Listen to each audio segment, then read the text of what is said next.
This guy fried 100 boxes of seaweed. He wanted to turn them into a delicious snack, but everything he fried came out bitter and harsh, so he kept trying different methods, until all the raw materials were gone. He still hadn't achieved the flavor he wanted. Disappointed, the man was ready to give up, when suddenly he spotted one more pack of seaweed on the floor. He picked it up, and gave it one last shot. This time after frying, it looked crispy, just what he'd been going for. He quickly popped a piece in his mouth to taste. It was crispy and delicious. Then he noticed the package was damp. It suddenly hit him. This pack had gotten soaked by rain the night before. The rainwater had washed away the salt from the seaweed. Once he figured out this secret, his seaweed sold out in no time. In just 1 year, he made $1 million.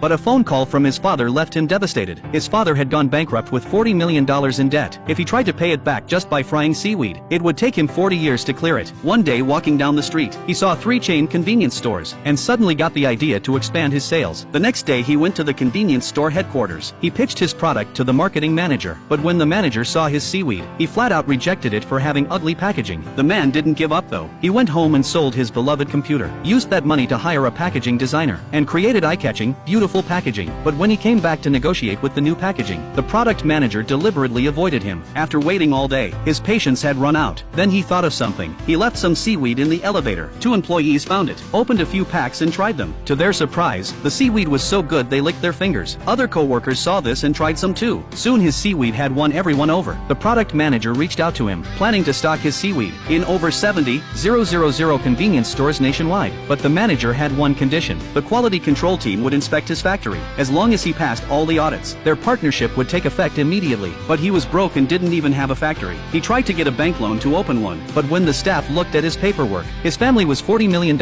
in debt with their house in foreclosure. They refused to give him a loan. Left with no choice, he sold his car and rented a rundown warehouse. To save money, he designed and renovated it himself, working alongside the crew every day. Soon the quality inspector came to his factory, but because he lacked experience, the inspector found plenty of problems. The paint on the door wasn't dry. The back of the sink was covered in grime. None of the workers were wearing masks. The inspector gave him a week to fix everything. The man took all the feedback to heart and did his best to solve every issue. When the inspector returned, the entire factory had been transformed. He successfully passed the audit. His seaweed was distributed nationwide. In just 2 years, this man paid off all his debts. A few years later, his seaweed was sold worldwide, with annual sales reaching $1.5 billion. So have you ever tried his seaweed?